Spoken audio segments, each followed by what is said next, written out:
এই যে আব্বা, এই হলো আপনার সারপ্রাইজ মোটরসাইকেল। বাহ, খুবই ভালো লাগছে জামাই।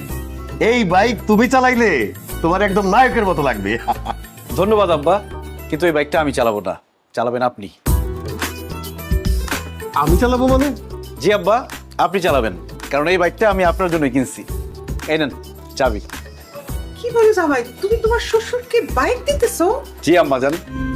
জামাই, তুমি কিন্তু আমার সবার সামনে ছোট করতেছো।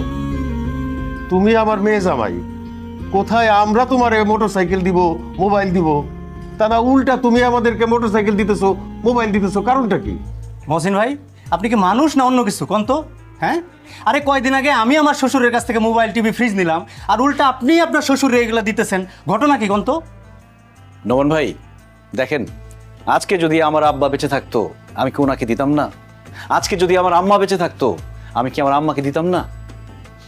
আমাদের সমস্যা কি জানেন? আমরা শ্বশুর শাশুড়িকে কখনো নিজের বাবা মা মনে করি না, শ্বশুর শাশুড়িকে সবসময় বউয়ের বাবা মা মনে করি। আমরা ভাবি আমরা জামাই, শ্বশুর শাশুড়ি সবসময় শুধু আমাদেরকে দিবে আর দিবে। কেন রে ভাই? একজন শ্বশুর শাশুড়ির সব থেকে বড় যে সম্পদ তার মেয়ে, তাকেই তো আমাকে দিয়ে দিচ্ছে, আর কি চাই? এই জন্য জামাইয়ের উচিত শ্বশুর শাশুড়িকে নিজের বাবা মায়ের মতো দেখা, এবং বাবা মাকে কিছু দিলে সমানভাবে শ্বশুর শাশুড়িকেও দেওয়া উচিত।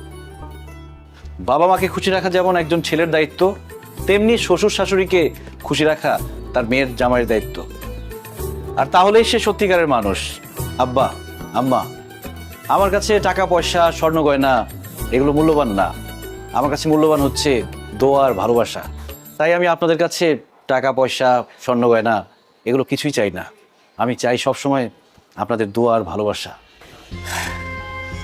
মহসিন ভাই, আমি আপনার কথা শুনে বুঝতে পারছি, আমি আমার শ্বশুরের কাছ থেকে যে মোবাইল, টেলিভিশন, ফ্রিজ এগুলো নিছি, আমি আসলে কাজটা ঠিক করিনি। আর আমার শ্বশুর এখন বেকার, আসলে বলতে গেলে তার হাতে কোনো কাজ নাই, মানে শুধুমাত্র আমার জোরাজোরিতেই অনেক কষ্ট করে এগুলো উনি ম্যানেজ করে দিছেন। আমি আপনার কথা দিতেছি, আজকের দিনের মধ্যেই যা যা আনছি আমি সব কিছু আমার শ্বশুরে ফেরত দেবো। তাই আপনি যদি কিছু মনে না করেন ভাই, আমি একটা কথা বলতে পারি?